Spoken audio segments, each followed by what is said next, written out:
Good evening, everyone, and welcome. We are so excited to have you here and that you chose to spend your evening with us and getting out of the heat and the smoke. So welcome to this beautiful venue. My name is Carrie Krebs. I'm the executive director at Florence Crittenton, and I'm honored to be in that role. I've been here for almost 14 years, and it has been one of the great joys of my life to be part of this organization. Our organization's been in the headlines a lot for just this small little project that we've decided to jump out of COVID and get into. So we really felt it was important as we're moving forward with the organization to really go back in time and share and remind folks of what a rich history not only this organization has, but how incredibly important this community of Helena has been to the organization, and just to be able to give you all a chance to be very, very proud of the community that you live in. When we think about the history in Helena, there is no one better to share it than Ellen Baumler. Florence Crittenton was lucky enough to be the recipient of Ellen's attention about 20 years ago when she was commissioned to go on a journey with us of trying to recreate the history a little bit of the organization. And we are so thrilled she is here tonight to share that with you.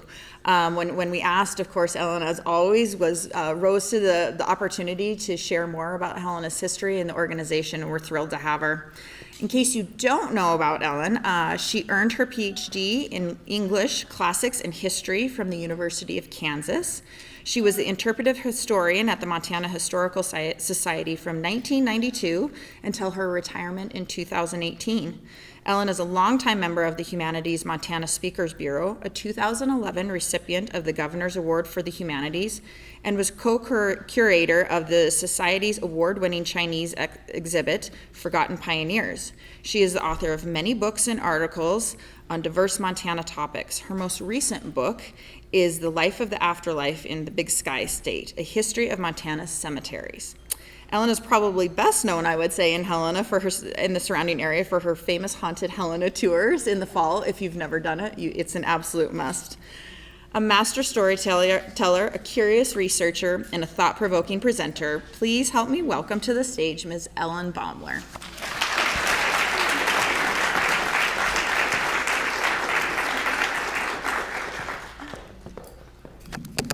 Thank you, Carrie. I'm just so thrilled to be here. I'm always really, really excited to be asked to tell this story, and I'm so happy that so many of you chose to join us this evening.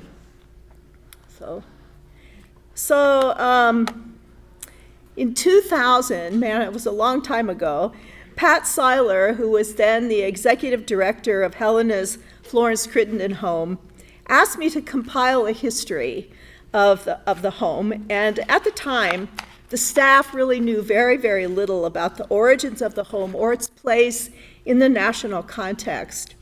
So I began what became a 3-year project that culminated in an article that was entitled The Making of a Good Woman in Montana, the Magazine of Western History. That was in the winter 2003 issue.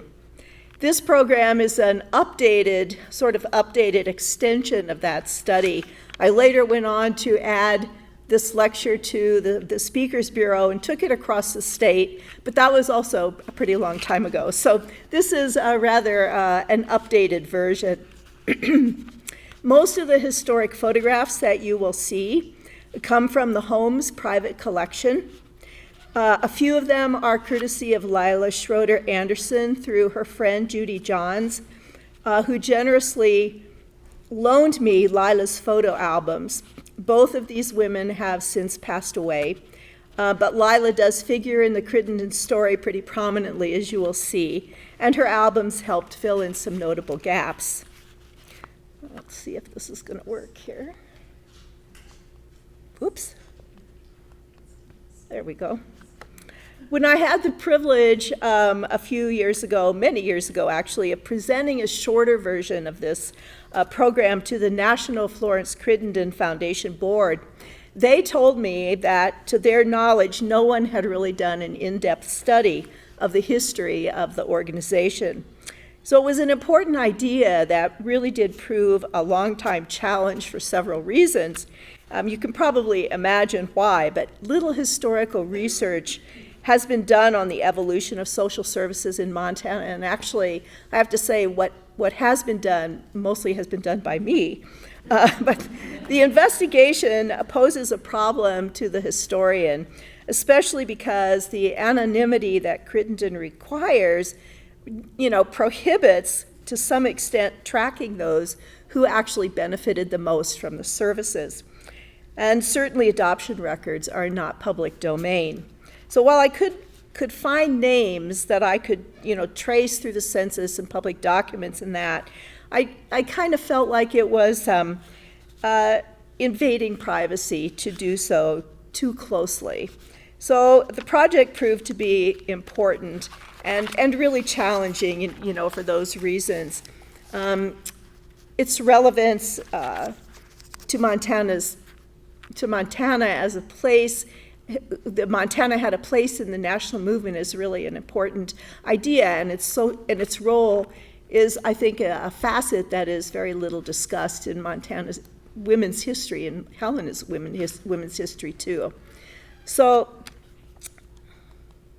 the daybook in Helena's Florence Crittenton home files is a really wonderful resource, and there is this wonderful collection of photographs. And those two things really provided the foundation for this project. Pat and I remember we pored over the photographs, marveling at the grandeur of the Kleinschmidt mansion that you'll see, that housed the home for almost 50 years, at the babies in their suspended bassinets, which you'll also see, and girls in the 1940s and 1950s with their backs always to the camera. Pat provided me with a huge file of Xeroxed clippings and articles, some dating to the early 1900s, but the most valuable resource is the daybook that you see, a page of it here, that was kept by the very first matrons between 1900 and 1915, because this daybook tells the personal stories of the first young women who passed through the home. For example, in 1905, the matron described a young woman barely out of her teens. She described her as a good, warm-hearted girl. A few weeks later, another entry noted the birth of her baby, and after 6 months, the matron's notes indicate that the new mother left the home with her child. The matron then added this final note: she has the making of a good woman in her. So I think that is really, the Crittenton, although Crittenton services have greatly evolved and changed and expanded just tremendously, this little idea in 1900, as it is today in 2023, really is the essence of the Crittenton legacy, recognizing and nurturing the potential of every individual. So Pat carefully went through the book, and as you can see, she censored all the names, following strict Crittenton policy of anonymity, and she gave me representative samples of the girls' stories that were written by these early matrons. The young women came from nearly every community across Montana, from Billings to Miles City to Kalispell, Havre, Dillon, Bozeman and Butte, Livingston and White Sulphur Springs. The story of how Montana's Florence Crittenton home got from where it started to the modern facility that it is today really is the effort of many, many selfless people. I can only mention a few in the brief time that I have, so let's start at the very beginning here. The more than 70 homes that eventually spread across the United States and to Japan and China were the brainchild of wealthy self-made New York businessman Charles N. Crittenton, who built an empire in pharmaceuticals in the mid-1800s. But scarlet fever claimed his firstborn son in 1862, and 20 years later, in 1882, it stole the life of 4-year-old Florence, his third child, and the apple of his eye. The loss was devastating, and Crittenton suffered months of depression that finally gave way to a religious awakening. The wealthy entrepreneur followed the ministry of street evangelist Smith Allen into the heart of New York City's underworld and slums. Appalled at the misery of the district's prostitutes, Crittenton opened the Florence Night Mission at 29 Bleecker Street, named, kind of inappropriately maybe, for his little daughter Florence. So the refuge welcomed lost and fallen women and wayward girls who had nowhere else to go. Soon Crittenton had an army of volunteers who combed the saloons and dives, often helping parents and family who were looking for the lost. Oops. Crittenton's mission became a national movement as he joined with Frances Willard and the Women's Christian Temperance Union, or the WCTU, in 1892, which was an organization that had pioneered similar work. Collaborating with Willard, Crittenton funded 5 homes for the WCTU. And then at the annual convention in Atlanta the next year, in 1893, Crittenton met Dr. Kate Walter Barrett, who profoundly influenced the course of his dream.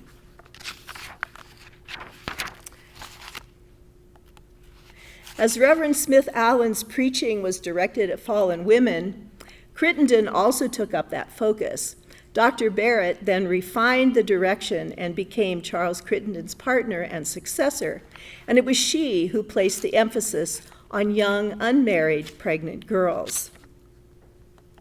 Kate and her husband, who was an Episcopal minister, made their first home in the slums of Richmond.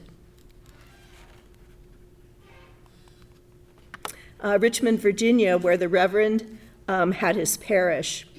Kate, who had led a very sheltered life, was quickly educated to the horrors of the district. But actually, it was the children who were abandoned and roaming the streets of many of the major communities that especially tore at her heart.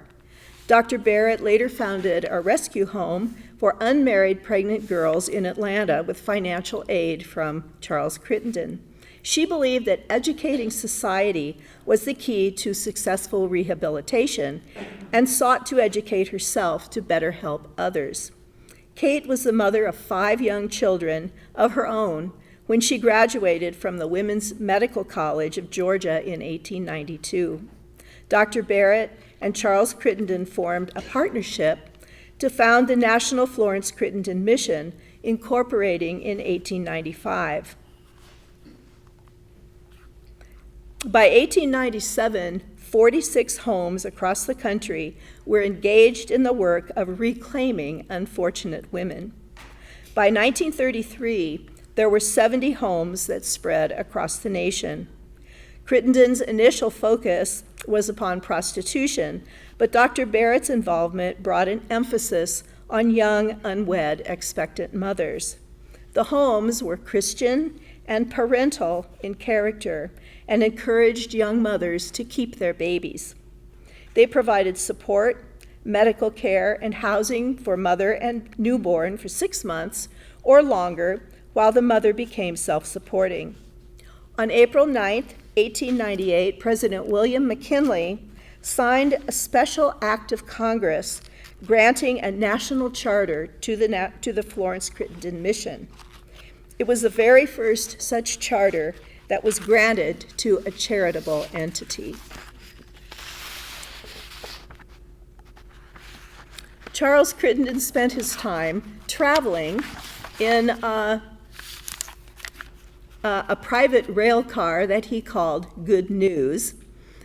He visited homes that were sponsored by the mission. He evangelized and inspired communities to join his cause. On one such trip in 1896, Crittenton brought his mission to Montana. Local groups in both Helena and Butte subsequently established homes in those communities. These early homes were not officially affiliated with the National Crittenton Mission, and the founding groups in each community are actually still unknown. but city directories and newspaper clippings in both Helena and in Butte confirm that there were Florence Crittenton homes in the mid-1890s in both places. Crittenton's long association with the WCTU is likely what brought him to Montana. Both Helena and Butte had long established active chapters dating back to 1883, and affiliation with members of that group is absolutely certain.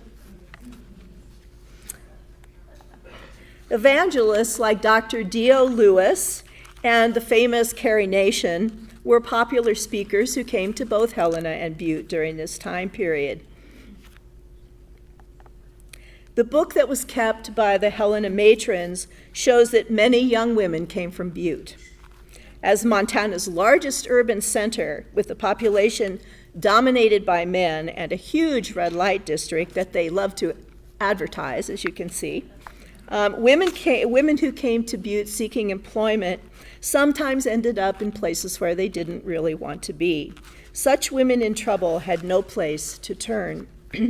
Yet the Butte home's closure within a year is really not so surprising, especially since it was Crittenton's policy not to place girls in homes in their own communities. There's evidence to support a founding date in Helena of 1896 or 1897. A request for written records that was mailed in 1933 to the Crittenton home and found folded along the pages of the matron's daybook reads, and I quote, "I was sent from Fargo, North Dakota, in the years of 1896 or 1897 to the Florence Crittenton home in Kenwood in Montana. I was between 10 and 11 years old, and I went to school in Kenwood." And this writer goes on to say that her teacher at Kenwood School was Mrs. Eddy, and sure enough, Mrs. Eddy taught school there from 1896 until after 1900. Further, the city directory lists the same address for the home in 1897 as it does in 1900, and an informational pamphlet prepared for the Crittenton home in 1931 states that the home was started 35 years ago, or 1896. So Helena's west side was sparsely developed, as this shot of Dearborn shows, and Kenwood, which is even farther west of this suburb, offered some privacy for Crittenton residents. In addition, West Side families often provided live-in employment as domestics for young mothers who could then leave their babies temporarily in the care of the matron at the Crittenton home. Thus, Kenwood was really an ideal location. In April of 1900, the Florence Crittenton Home Circle of Helena secured a $500 donation from the National Mission to purchase the West Side Kenwood residence that it had already been renting for several years. Originally constructed as a hospital, the building could accommodate 13 women and children. Maria Dadman was the first matron. Whoops. Sorry. Maria Dadman was the first matron, and she was sent to the home by the National Mission. As she began the daybook, recording information about her very first resident. Born in Finland, she wrote, maternity case, her father dead, mother still in Finland. A baby girl was born to the 19-year-old mother on May 21st, the first birth since Mrs. Dadman's arrival. The child was appropriately named Florence Dadman and lived at the home for a year while her mother worked in a West Side home. When the two left Helena, Mrs. Dadman noted that the mother had endeared herself to us all. The Helena home incorporated on June 12, 1900, and it's kind of interesting, I think, the spelling of, notice that sometimes Crittenton is spelled with a D. You find that in the records, and sometimes it makes it really hard to find it because in the newspaper sometimes it's spelled one way and sometimes the other. At any rate, the Helena home did incorporate in 1900, and after that, a succession of troubled, sick and homeless children, women, and teens found refuge there in the next few years. The pages document cases referred by the judicial system, conveyed by relatives or ministers, and occasionally brought by the local sisters of the House of the Good Shepherd. That was a Catholic institution originally established at 9th and Hoback in 1889. You may have noticed this rather odd complex in the neighborhood. This is what it looks like today.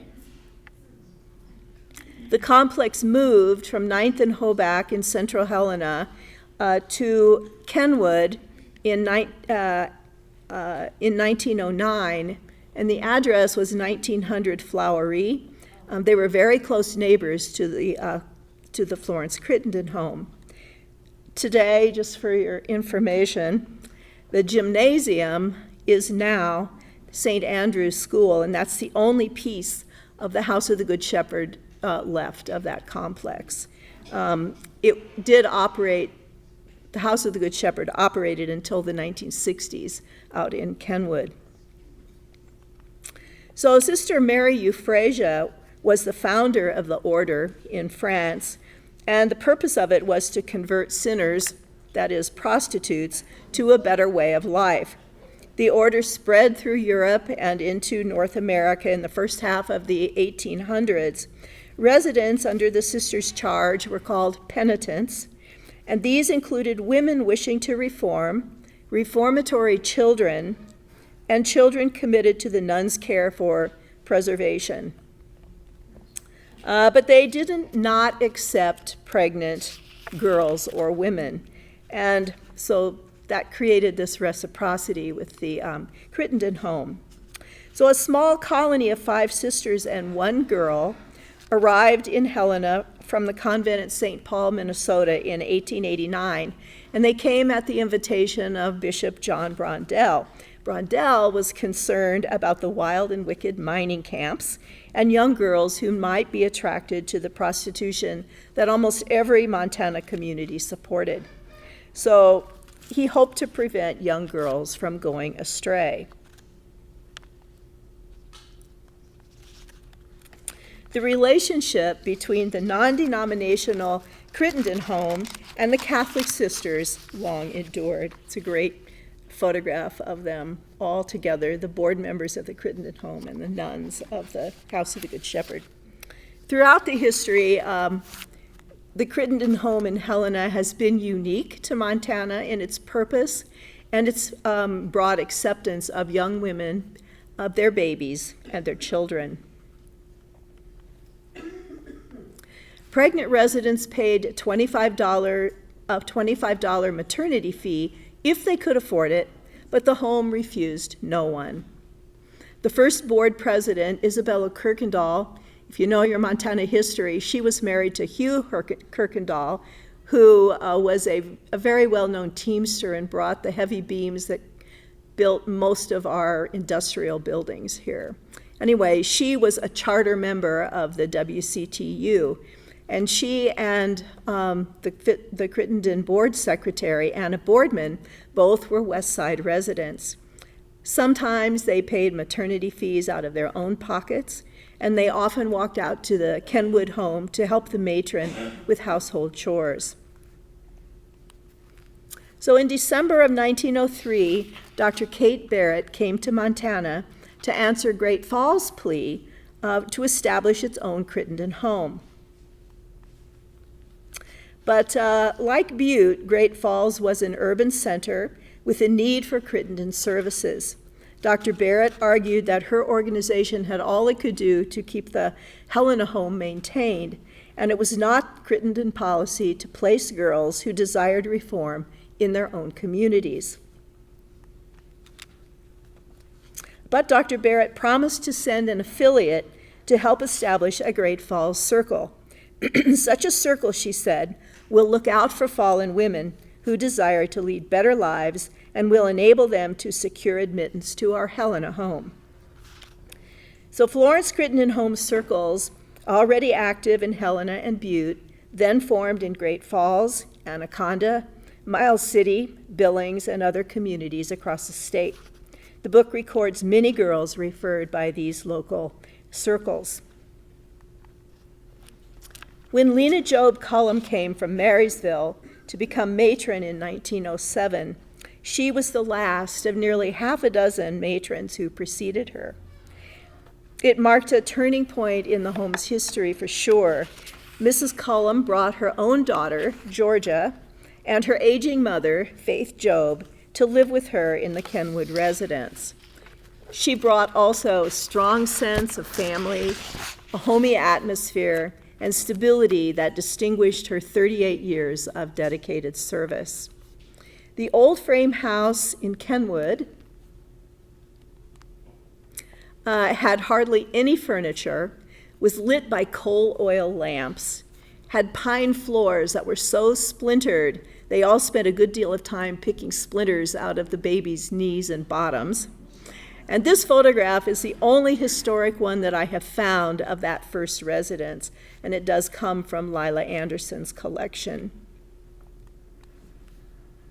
In 1908, the Montana Florence Crittenton home at Helena hired a field secretary to travel the state and raise funds.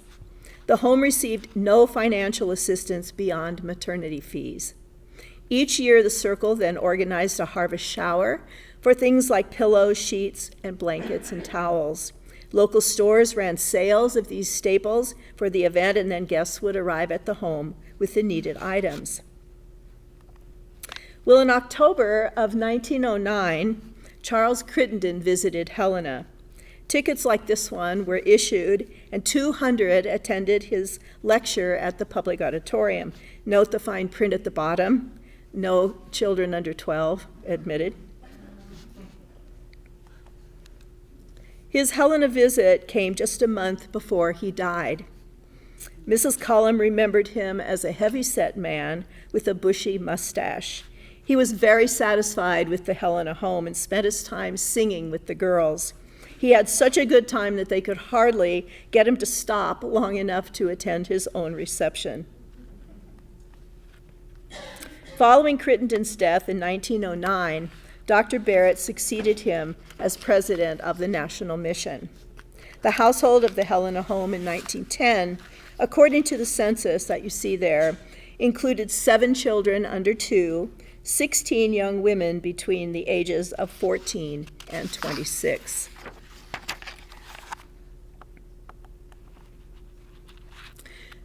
Through fieldwork, enough funds had been raised to install plumbing and electricity and build a nursery addition to the Kenwood home. The house, which is now apartments, still stands, and that addition is still there on the right side of the building. By 1920, the Kenwood home housed a matron, assistant matron, cook, and nurse, 10 children, 27 young women, always enumerated as inmates. They were between the ages of 14 and 30, but the home had now become too small. In 1924, Mrs. Cullum and the Helena Circles scraped together $2,000 to purchase the abandoned, dilapidated Kleinschmidt mansion at 22 Jefferson Street on Helena's west side. The house was in such bad shape, it had been vacant for 9 years. Mrs. Cullum later joked that the stone retaining wall around the property cost $2,000. They just threw the house in, she used to say. They had to remove debris to get inside to look around, and every window was broken. There was not enough glass in all of Helena to fix them. But the 22-room mansion had space for 50 women and girls and 30 children, as well as private rooms for widows and wives of servicemen stationed at nearby Fort Harrison. The Kenwood home had suddenly become crowded for several reasons. World War I severely impacted Crittenton's services in Montana. When the United States entered the war in the spring of 1917, 12,500 young Montanans volunteered for service. Based on incorrect population estimates because of the homestead boom and people moving out, the Selective Service drafted another 28,000 Montanans. The state therefore sent 40,000 young men, 10% of its population, into World War I. Young wives and girlfriends were left at home, many of them pregnant, and they sought refuge at the Crittenton home. In addition, federal laws in 1917 closed red light districts across the nation, and that affected Montana as well, displacing women in many communities. Rehabilitating prostitutes was still an important part of the Crittenton mission, as Mrs. Cullum's #1 rule indicates, inviting dissipated and, whatever kind of women to cordially come to the home. The gracious and spacious Kleinschmidt mansion suited the home's needs perfectly. The home moved from Kenwood to the repaired mansion in about 1926, and this photograph of the kitchen staff was taken at that time. Many of the young women who were always referred to as inmates in the early years were pregnant and needed services of the maternity home. But some of them were homeless, some were orphans, and others were, in the eyes of their families, wayward, dissipated, or immoral, and many were victims of abuse. They came from all walks of life, from all ethnic and religious backgrounds, from across Montana and neighboring states. The Crittenton mission strongly advocated that mothers keep their babies. Most followed this recommendation, as did a 15-year-old from a small community in western Montana. The matron wrote of her in 1905, "Looks much younger, is pregnant and will stay 6 months. Her mother supports the family by working, and the children have little care or training. The mother is not able to pay for anything." A few months later, the teen went home to her mother with her newborn. The matron noted, "Willing to bear disgrace rather than give her baby away." Notice that residents are always photographed with their backs to the camera to preserve the strict anonymity that the National Crittenton demanded. National Crittenton Mission demanded. Sorry.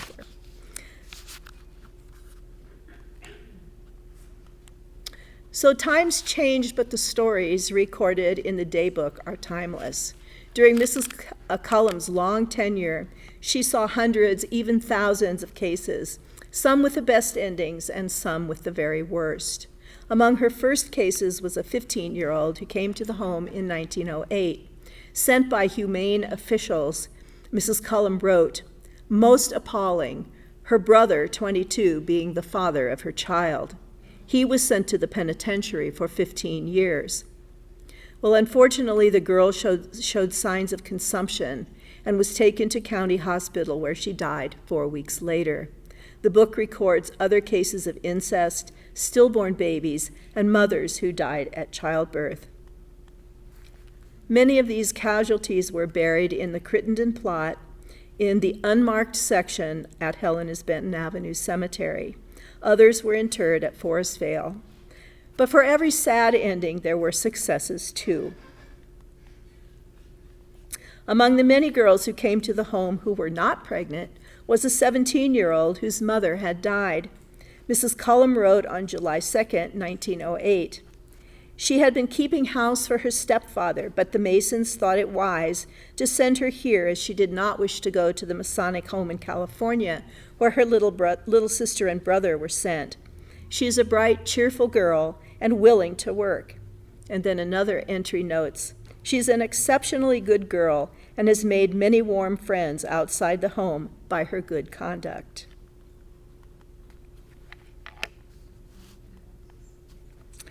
About another sad case shown here, the matron wrote, "Girl baby born this morning at 1:30, weighed 7 pounds, mother and child doing well." Then a few days later, the matron wrote, "The baby died this morning, feeble from birth. The flame of life flickered and went out. The mother grieved for her baby and will go home to her home this week." And in other entries, sometimes there are updates in the margin. On another page, Mrs. Cullum wrote, "Maternity case, 20 years old, mother and father living in North Dakota, nativity, Norwegian. She paid maternity fee, $25, baby boy born 11 o'clock p.m., both doing well. The mother went to Radersburg to work with her baby for $25 a month." And then in the margin, Mrs. Cullum noted, "We later learned she married the father of her baby and had 2 more children." And then there is this case. Was brought to the home by her mother at the advice of the deaconess of the hospital. Maternity case, age 14. Mother and father living, religion Methodist, father of child, 42 years old, an old-time friend to the family. She is small and looks more like a child of 11 or 12. Her mother will come for her when she is over her sickness. Mrs. Cullum then noted in the margin, it later developed that the man was her uncle, and her mother compelled her to marry him against her wishes.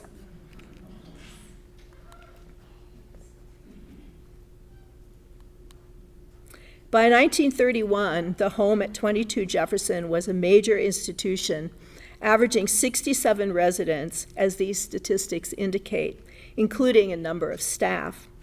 The average age of unmarried mothers was 16. At the very bottom of the page, successes included residents who went on to further their education. One of the later successes was Lila Schroeder Anderson, who grew up at the home at 22 Jefferson Street. Her experience confirms the fact that need truly was the only criterion for admittance. I interviewed Lila near the end of her life, and she shared her story with me. She was the daughter of a rancher in eastern Montana.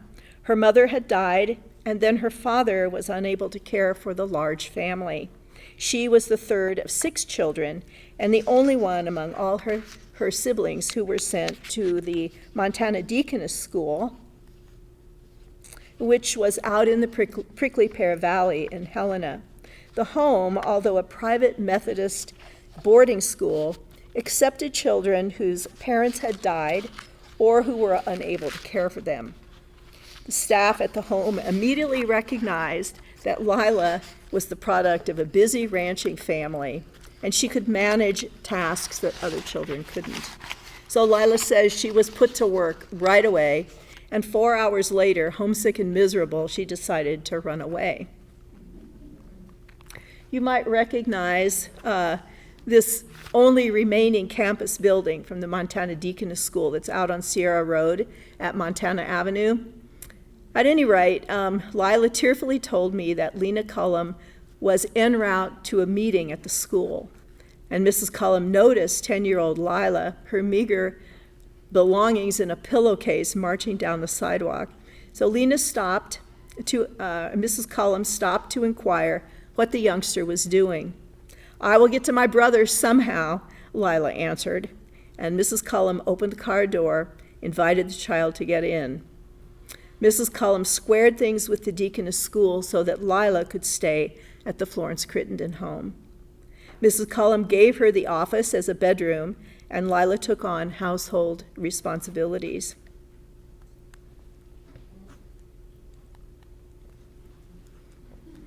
Personal care has always been important for the girls, as this photograph of the glamour room from the 1940s reveals. Lila's skills fit right in, since she had always been adept at brushing and braiding her own mother's hair, and so she spent hours with the young residents combing, braiding, and curling. Lila discreetly answered the phone and the door, always mindful of the girls' need to protect their identities. She babysat the endless stream of children. Here you have the hanging bassinets. And the older children as well.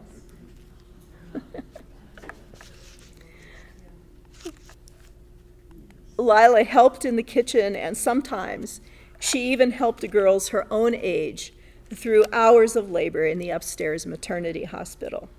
Until the end of the 1930s, girls at the Crittenton home had their babies in the second floor maternity hospital at the home. Lila held their hands, put cool cloths to their foreheads, and even assisted sometimes in deliveries. It was certainly a rather bizarre way for a young girl to grow up, but Lila thrived.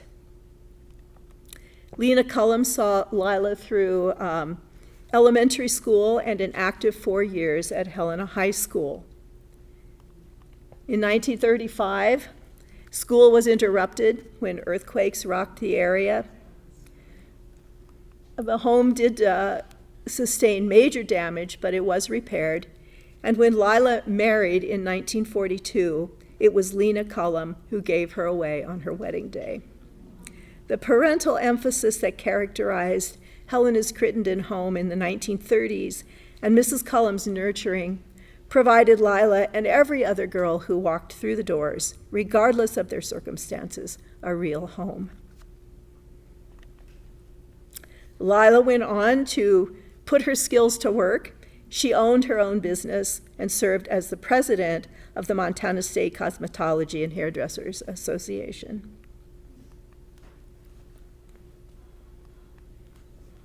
Throughout its history, photographs emphasize the anonymity that was a Crittenton requirement.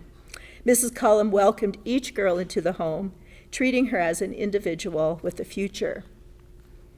One young resident wrote in 1931, "A calm and peace came to me after the long months of worry and heartache.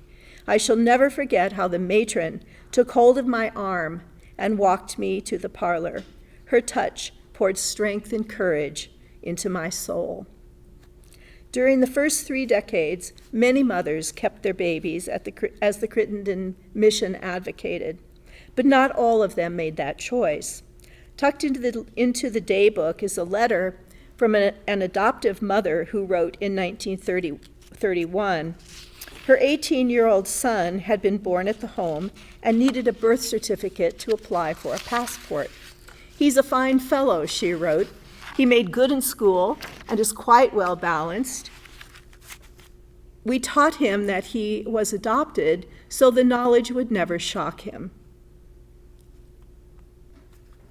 Mrs. Cullum fiercely protected the anonymity of her charges. In 2004, I witnessed that protection firsthand, and I continue it here, blocking out the name. 1931 correspondence between Mrs. Cullum and the mother of this young woman, who was a former Crittenton resident who had died in 1916, bore a stillborn son out of wedlock and died of a pulmonary embolism soon after the baby's birth. The family story was that the young woman had been murdered. Finally, inquiries from a relative reached me in 2004. I thought perhaps the young woman had been buried at Forestvale, which was where they later buried some of the casualties. So thanks to a long search and the diligence of Debbie Kreider, who then was sexton at Forestvale, she found the young woman's tombstone with her correct name and the correct birth and death dates, but all the official records, as she finally discovered, including cemetery records, death certificates, and that of the baby's death certificate, and other documents were all filed under a pseudonym. And it was not until 2004 that the family finally discovered the truth in this rather roundabout way. But the many children in these photographs illustrate the fact that children at the Crittenton home were not necessarily all children of residents. This is my favorite picture. While mothers and babies made up much of the permanent family, Some residents had more than one child with them at the home. And there were older children, and Crittenton services included local daycare, and thus the house was always full of young children. So after World War II, it was the national trend for professional social workers to begin to replace occupational staff. And in 1945, Mrs. Cullum resigned after 38 years of service. Jessica Simmons, who was the former head of the Warm Springs State Hospital student nursing program, became superintendent at the Helena Crittenton home, bringing professional experience in mental illness and social work. But her tenure was severe. Following a shift in the national missions policy, she emphasized the stigma of teen pregnancy and counseled adoption as the best choice. But during the next decade, she also strengthened the Crittenton Foundation, advocating passionately for the girls, and monitored their physical and mental health. She attended professional conferences and instituted changes that ushered in the modern era. Traditions changed, too. The annual shower became a silver tea. Guests arrived at the home for light refreshments. Included on the table was a silver bowl to receive monetary donations. And since the 1930s, the home circles had been raising money to give each girl as she departed. So this money was provided on loan without interest to help the girl find employment or further her education. By 1960, 5,800 girls had found refuge at Helena's Florence Crittenton home. The National Florence Crittenton Mission pioneered the study of trends in unplanned and adolescent pregnancies in the 1960s and in the 1970s. Services evolved and the need for large-scale housing diminished. This prompted Helena's home, which was located in the smallest population of any Crittenton home in the nation, to move from the spacious mansion to the old Montana Children's Home at 830 North Warren. I think it's really interesting to note that the Children's Home and the Crittenton home had parallel evolutions. Both were founded around 1896, 1897. The daybook records, in fact, that some mothers in 1900 and 1901 who opted for adoption left their babies at the 8th and Raleigh residence of Isadora Dowden, who was the first superintendent of the Montana Children's Home.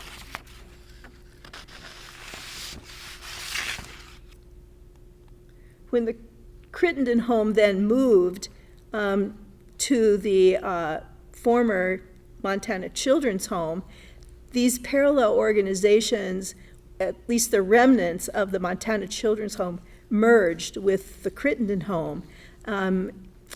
Actually, the Montana Children's Home by the 1940s had evolved into Chaudere Hospital, so there was just a kind of a thread of the Montana Children's Home left at that time. But with Crittenton's move to the Warren Street facility, which now actually houses the Montana Arts Council, there was room for 23 girls, but there were no more in-house maternity services. Next to Lena Cullum, Karen Northey historically had the longest tenure as administrator. For 20 years, she dreamed of a modern facility and saw the home through several moves, while the shortage of funds always loomed. She was selfless in her dedication, sometimes buying groceries with her own paycheck so the girls could have food on the table. And then in 1982, Northey saw the home move again, this time from the Children's Home on Warren to a converted grocery store in central Helena at 5th and Raleigh. The facility was woefully inadequate, housing 14 girls and 5 babies. Dedicated women like Hazel Mihalish, shown here holding a sleeping newborn, gave decades of their lives to the home. Hazel began at the mansion at 22 Jefferson Street, had several jobs there over the course of years,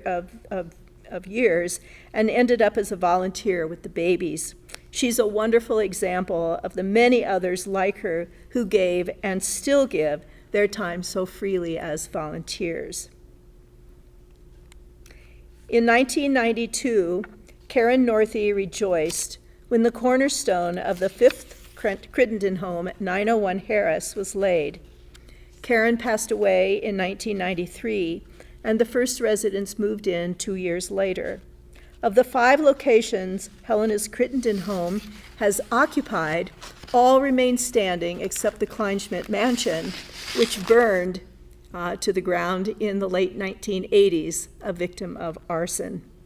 Some of you probably remember that fire. The 1990s marked another change. 70% of mothers were keeping their children, their babies. The Crittenton home on Harris, the culmination of Karen Northey's dream, was completed in 1995, and it reflects this trend. Divided into 2 separate programs, the modern facility at 901 Harris Street mirrored the changes in attitudes over the years. One side offered rehabilitative services for girls who were not pregnant, and the other was for expectant and parenting adolescents. Today, residency is not a reflection of mores as it once was, but a matter of protection and advocacy for those who have no options. And you don't usually see backs to the camera anymore. So an exciting new move to the campus of the former Cooney Hospital is now underway.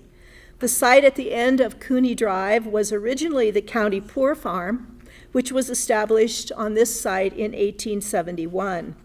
Most Montana counties operated self-sustaining farms to care for indigent and infirm residents. Earthquakes destroyed the first county hospital in 1935, and the current building, the one that you see here, dates to 1939.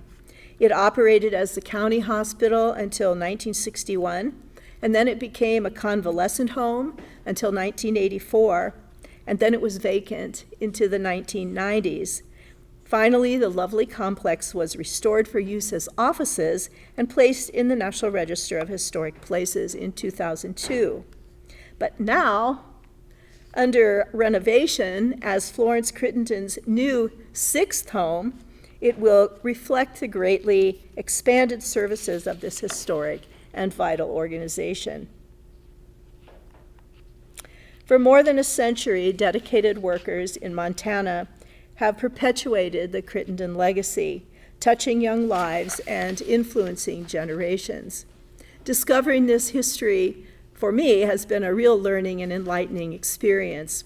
But actually, I'd like to return for a moment to Kate Waller-Barrett, who directed the path of the Crittenton mission toward unmarried pregnant mothers, and tell you about the pivotal moment that directed the course of her productive life. So the Barrettts' first child was several months old when Kate's husband answered a knock at the door of their home in the slums of Richmond, Virginia. On that cold, stormy December evening, a homeless young mother stood on the doorstep clutching her baby. Reverend Barrett ushered them into the parlor, and the young mother laid her little boy on the sofa next to the Barrett's child. At that moment, life's irony struck a deep chord. Kate and the young mother shared similar upbringings and backgrounds. The only difference was that Kate had an honorable husband. Kate later wrote, "There the 2 babies lay side by side, my boy and hers, both with equal possibilities, both equal in the sight of God, and yet in the eyes of the world, how different." So times may have changed, services have evolved, and the stigma of single parenting has diminished. But today, the cycles of poverty, welfare, and abuse make the need for Helena's Florence Crittenton services overwhelming. Today, Helena's Florence Crittenton includes a trio of programs, which are residential services, family healing, and child enrichment. But as always, adequate funding is critical. So despite changes, the heart of the Crittenton mission remains the same, recognizing and nurturing individual value, worth, and potential, the making of a good woman, but broadened today to the making of good parents and healthy families.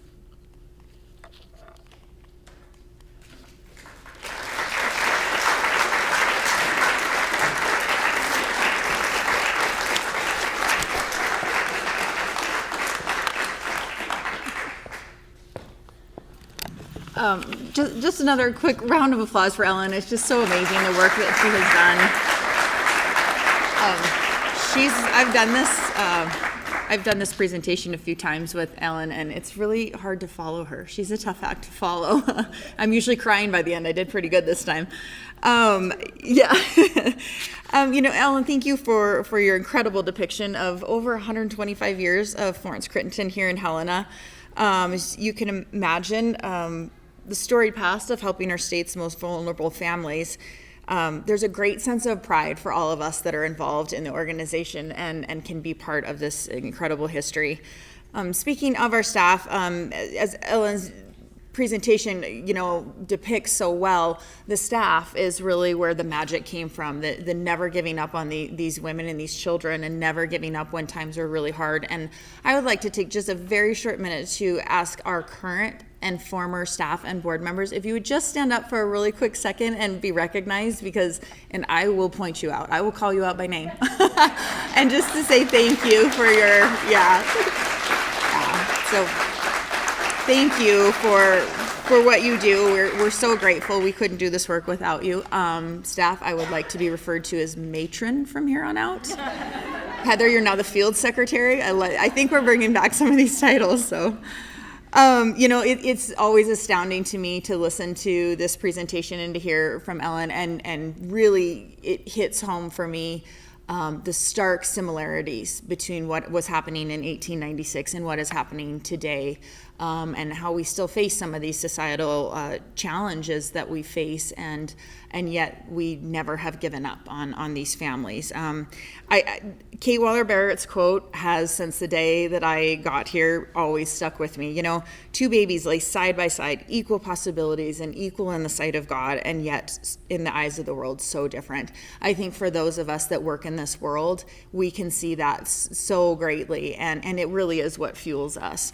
Regardless of what has changed over time, the social norms, the environments that we live in, we really have always held true that our job is to look at every child and every family with great possibility. And I'm so proud that we have been able to stick through that. And, like I said, just as I see those similarities, I noticed in one of the pictures of Karen Northy's that the painting behind her has stayed the same for every executive director since her. And that really, see, I told you I would make it through. That really struck me today. I had not noticed that before, probably because I wasn't in this position when I last saw that picture. But for that to have been carried down, I think really says something about the value that we carry in our history as an organization. As Ellen alluded to, the how has definitely changed over time. And today as she said, we're very proud to have 3 different program areas. As she said, we've got our residential programs, which are probably our most well-known, our child enrichment, early childhood services, and then our family healing center, which is our outpatient behavioral health and community-based parenting services. Regardless of any of those programs that you look at, you will find the same thing across all of those: compassion, dignity, respect, and the desire to walk alongside families and help them find their future and their path. Children are at the core absolutely of everything that we do at Florence Crittenton, and really being able to expand our services over what I would say is the last 15 to 20 years has really been 120 years in the making, I would say. There's always been a desire, and you can see in Ellen's story how the Crittenton Agency was always in a place of wanting to do more and help more and be responsive. And we're really, really proud of being able to put more parameters and more structure around that over the last few years. Also, as Ellen so greatly alluded to, that we have been working a long time on growing our services, and we did come to a place that we had met the end of our time in such an amazing location in our Harris facility, and so we embarked on our next great adventure in purchasing the Cooney campus in 2021. There's a picture up there of the closing with the Arneson family, who is the family that actually took back the abandoned building and restored it and got it on a historic preservation. So a great relationship that we have built with that wonderful Helena family. So today our little adventure, which we now affectionately call Project Sunshine, is off and running. We are off to the races. We are in the process. We just started renovations 1 month ago. I think it was 1 month ago today. The groundbreaking was 1 month ago today. And we are on a very aggressive timeline to get this done because we have families to serve and we want to do it in the best possible way. We're currently working on our fundraising efforts while coinciding with our renovation efforts, and our goal as of today is to be completely finished with the main building and the majority of the campus by June of 2024. So short timeline, but like I said, the need is great, and we're aiming to serve it by finishing that off. I think this project is going to be transformational, not just for our organization, but for the families we serve. Having all of our services in one place is really, really important. And if you look through history, the location of the organization is so important to the organization and to the services that they were able to provide. And we really feel that way about this campus and are very hopeful that this campus will take us through the next century of the organization. We've really been humbled by the support of state and local government, of our civic and our faith communities, of our businesses, of our individuals that have supported us this far in this project. And as Ellen said, we do not exist in this community without the community, and we've been so grateful and humbled for that. I would like to leave you with just one final quote tonight. There was, and it kind of gives the depiction of how far the reach of Florence Crittenton has. There's a bug. How far the reach is in this state. When you think about by 1960, there was something in the 5,000s. Now estimates are, in the tens of thousands of families that have been served, and then you think about the ripple effect of every one of those families, and you can get darn close to assuming that of us just over 1 million here in Montana, you probably know somebody that was either here or a family member. The reach is incredibly far. And I thought this was so amazing. We had a visitor last August. Liz Flynn, our marketing director, had a visitor. And this young woman, this young lady named Trish Mestel Strickland, had authored a book. And it was a story about her grandmother, who happened to be a client of Florence Crittenton's in the 1920s. And she inscribed the inside of the book for us. She came to visit us and tell us about it. She had asked about some information if she was able to share it while she was writing it. And she inscribed the copy of the book for us last summer, and it read, "In 1927, you welcomed an unwed mother and supported her through the last few months of her pregnancy and beyond. Notably, you encouraged her to keep her baby, my mother. Because of your compassionate philosophy, I exist, as do 137 other individuals who are descendants of my grandmother and the man she loved." And I just felt like, of course we cried like babies, because that's what we do, but I just felt like that was such a wonderful story to share at the end of all of this, to just talk about that ripple effect. Every one of those young women that Ellen talked about tonight have a story like that, and we're so proud, like I said, to be part of this community in that impactful way. I would like to thank you again for being here, and a huge thank you to Ellen for her continued work and sharing our community with us and helping us understand it at a deeper level. We're happy to answer questions. There's a mic up here, and Heather, if you don't mind grabbing it, if we have any questions, we are happy to answer those. We are also happy to answer questions outside of just being up on the stage. We do have information, if you weren't able to catch that on your way in. We have information about volunteering and about the project, and just more information about the organization if you're interested. Our staff should have their name tags on. Otherwise, they're going to be in trouble. No. And can answer any of your questions. But again, thank you so much for being here tonight. And any questions, we're happy to answer.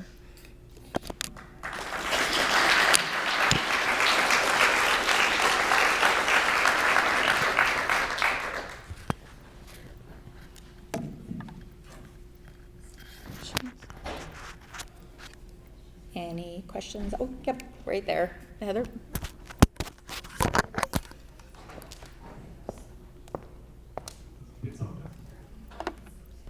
How many girls do you have now that you serve and children too? So in our residential program right now, we have 12 families, eight families that we can serve in our recovery home. That's for our moms that are working through some substance use disorders. Their ages are 18 to 35. Right now, tonight, we have 6 with 2 upcoming admissions in the next 2 weeks. So we're pretty much staying full with quite a wait list. We have about probably 4 applications for every opening right now. So that program's really full. There's a new transitional living program that is a step-down program that we just started, and we were able to start because we got the CUNY campus when we did. And that's a step-down program for those moms transitioning out of the recovery home. That can take up to 4 families. Right now we have 2 in that program. And then our youth maternity home, which again is probably the one we're most well known for, that's for moms ages 12 to 21. We unfortunately, during the pandemic, it was the only part of our program that we couldn't keep open for the entirety. We had to close it for about 18 months due to staffing. We couldn't keep both residential programs open, and we had to kind of make the tough decision of which one we would be able to. I'm really happy to say we're in the process of opening that back up and should have clients back in there in September. So we're thrilled to be opening that program back up. So that'll be up to 6 clients, 4 in the Harris facility, and when we move over, we'll go up to 6 in that. In our childcare programs, we currently can take up to 24. Once the expansion is finished, we'll be up to 46, 48. And then our community-based services, sky's kind of the limit there. We can take up to 56 families in home visiting, and we do typically keep a full caseload in there, anywhere from 45 to 56. And then our parenting classes will take 12 families at a time in those classes. And gosh, those vary. We do those classes like 6 times a year. So we can serve in community-based. We get up into the hundreds. So kind of a big change for us over the last 10, 15 years when you looked at just residential and then moving into broader base, trying to move a little farther upstream, not wait for them to need the residential programs. Thank you, great question.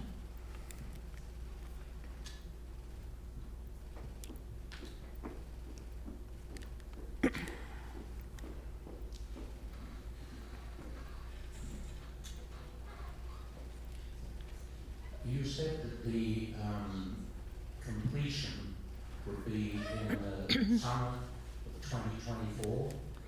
What are the challenges that you see when it comes to trying to do that? Because it seems like really quick. Yes, I would agree with you. Yes, it is a very aggressive timeline. The challenges, of course, that we see, as we do with a lot of the things that we work on, is funding. We've definitely been able to take advantage of some, I would say, once in a lifetime opportunities of the things that came out of the pandemic. Some, like I said, transformational opportunities for investments in infrastructure and programs like ours came about. So we were able to hop on that and take advantage of some of those that helped us get into the building really quickly. So that was a big step, at just physically getting into the building, being able to purchase it. We're continuing to utilize some of those services that are right now funding about 30 to 40% of the project. So we've got that really good base under it. And then we're working on private funding to be able to fill in the gaps, if you will. But yeah, absolutely funding to make sure that we can do that in a way that doesn't put the organization in debt is definitely our goal right now. We've got great community partners and are continuing to work with more, if anyone's interested. I think the other barriers are construction in this day and age. It's definitely getting better. I'm actually really relieved. If I had it my way, we'd be done right now. But we would have been, starting a year ago. But as it's turned out, that's been a really good thing for us. Construction is starting to settle down a little bit. Prices are starting to hit peaks and coming back down. So but definitely we're still in that place of tracking. There's a couple of pieces of pretty major equipment that could give us some issues. Example, it's a transformer switch. I don't exactly know what that is, but I know it's really important. They're out 200 days. So if you're looking at the infrastructure of the building, windows are 16 to 32 weeks. So we're still dealing with a little bit of those challenges. And then I think the other big thing is running programs while you're operating a very large renovation project on a historic building. And I credit our staff and our board for making very smart decisions about our current facility and what and when and how the timing of all of that works, and our staff for being very patient, very flexible. Our childcare, our early childhood staff moved our entire preschool upstairs from the basement floor of the Cooney building to the upstairs with not a single day of closing that facility, and they were up and operational by the day after Memorial Day. That's incredible. And licensed. They were able to license that. So you just don't do projects like this without the incredible staff that we have. So we're definitely meeting our challenge, seeing our challenges as we go, and I know we're gonna have other ones. I don't know if we'll hit that June 24th, but I also know that if we don't strive for it, we won't come close to it. And I think one thing is the need that we're seeing for the services is driving all of us really hard. It's driving our construction team, it's driving our design team, it's driving our funders. The county commissioners in Lewis and Clark County have been incredible to this project, and it's because they tell me every time I'm up there, okay, let's get this done. There are families that need to be served. We've got to do something about what's happening. So I think the drive behind the need for the service is what's going to help, I think, get us through those pieces.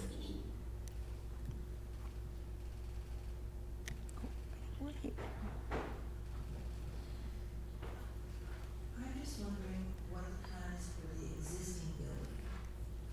Great question. So our foundation, Florence Crittenton, is actually broken up into two different organizations: Homes and Services, which is where all the programming happens, and then in the early to mid 80s, a foundation was created, and that's actually the foundation's what actually built the Harris facility. So back in that time frame, it was kind of deemed that the best way to do that was to separate your facilities from your programming for liability and different reasons. So the foundation was created. Foundation holds our endowment and holds that building. There's a little bit different thought process these days about how to do that. So Homes and Services actually purchased the Cooney building. The foundation has chosen to sell the building. It is currently on the market right now.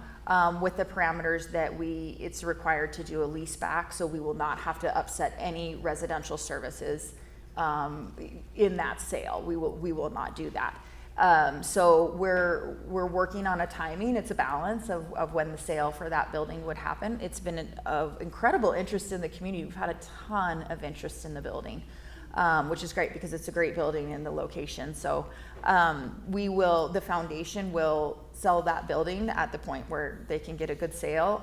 Once the residential moves out of there, then the foundation will look at investing more long-term as a supporting organization to the Cooney campus. And their current plan is to endow those funds so that we can have forever operating and maintenance dollars for the campus. And that's something that I will give our foundation board a huge amount of credit. A lot of times you get in these capital campaigns and new campuses, and the thought process of how you're going to take care of a campus of that size over the years is really critical and hard to think about it when you're in the short term. And so for the foundation to think about it at that level and say that their major investment is going to be to ensure that forever, endowments are forever, you can never touch the corpus of that, that they will have those operating dollars to be able to give back to homes and services to take care of the campus.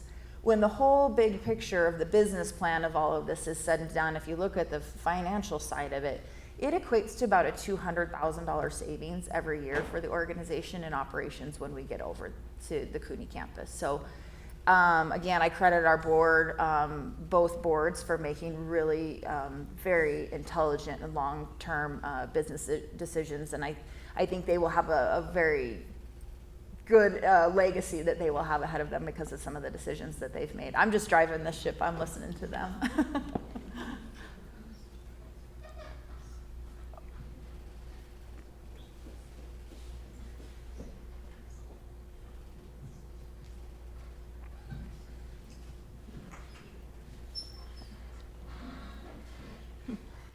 You've obviously expanded your services so it is not just unwed mothers.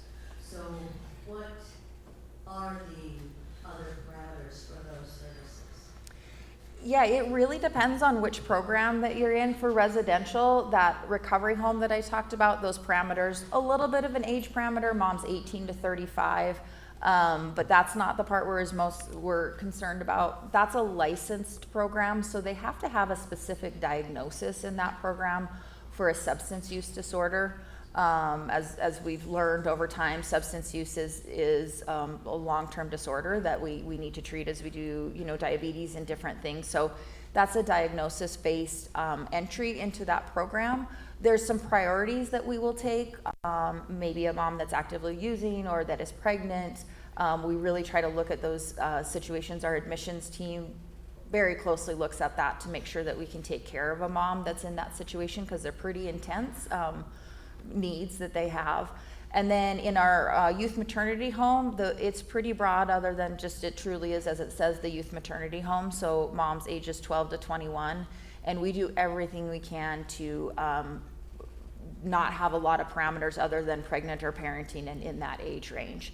Really try to limit the factors that would prevent them from getting into those programs, because as you can imagine, those are incredibly critical families. In terms of our early childhood programs, that's what we kind of call a mixed population. So the parameters in that program are that we reserve 50 to 60% of our slots in those programs for what we would call scholarship kids.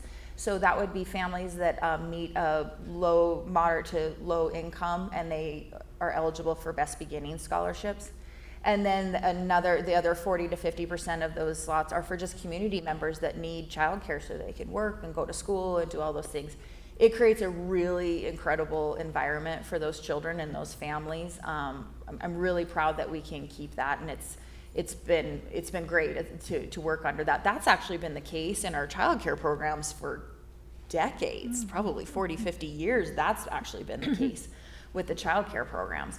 Community-based gets much broader, so as you get farther out and upstream, we become much broader. Anyone can access our home visiting services. Those are all open to the public and voluntary.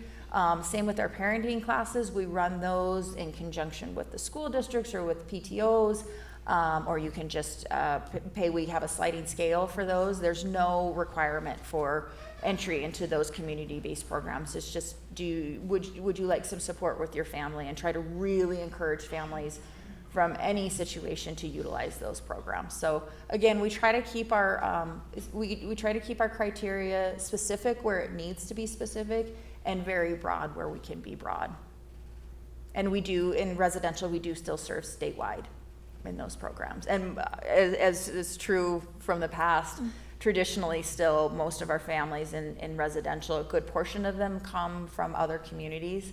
A very large portion of them stay. This becomes home for them. This becomes the place where they rebuild their lives, which we of course love that, because they're always home with us. So.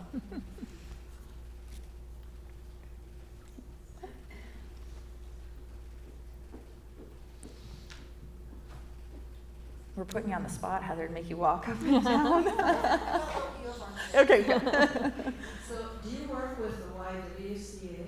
Yeah, so there's a pretty good group, and I'm so glad that Ellen always talks about the partnership over the years with the other agencies and entities in town and across the country. And because I think none of us as organizations do exist in this community or in this world alone, nor should we. It's really, really important for us to build that collaboration and partnership. We get asked lots of questions, well, do you both need to exist? And the answer is absolutely yes. We both are, typically full with waiting lists. So just out of need basis, we're really glad that all of these programs do exist. But we also fill very specific niches within that population.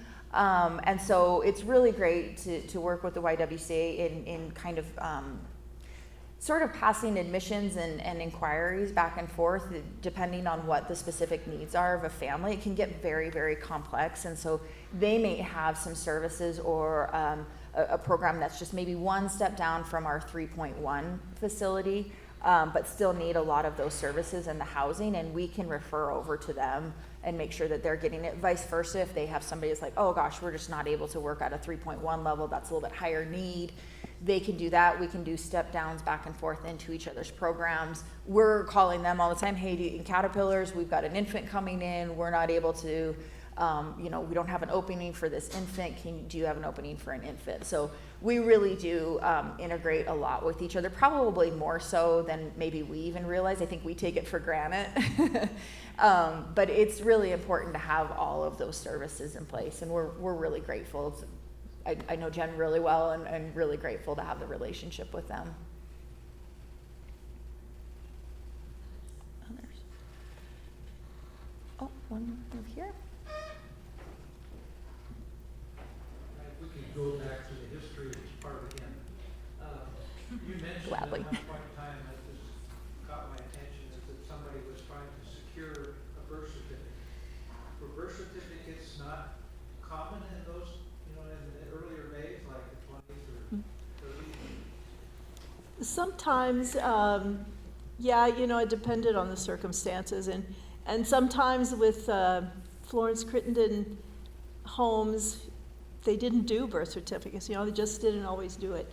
Partly, I think, because of the anonymity and the discretion, and so sometimes I didn't realize that they could go back and ask for that, but I guess that is a service that you did provide, so that is kind of interesting. But it was a matter of the strict, very, very strict anonymity.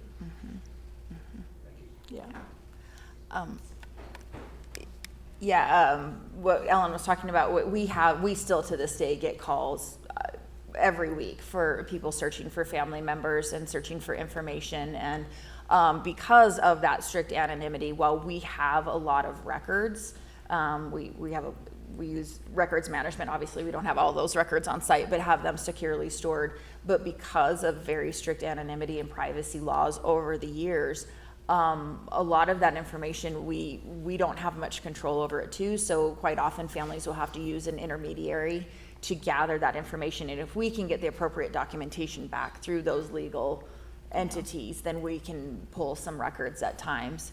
It can be hard to find them though, because it was, and we always say we can't promise that we're gonna have what you're looking for, because it was pretty hit or miss. And usually it seems to be, it was for probably a pretty good reason that didn't happen. As you get a little bit farther into 60s, 70s, 80s, 90s, that gets quite a bit different. 70s were a little bit tough because there were a lot of changed names. There were a lot of, again, that anonymity, a lot of mostly closed adoptions where we aren't allowed to give any information. But it can be incredibly heartbreaking when families are searching for family members, especially when it comes to needing medical information. That's really hard. But I think Ellen's right. I think there were reasons for that. Other. Thank you guys for being so interactive. That was amazing. We appreciate it. We would like to thank Ellen again for her longtime work on this project and her never-ending work in this community. Even long after retirement, she continues to do this. Thank you all for coming. out in the lobby if you would, if you have any. So thank you. Have a great night.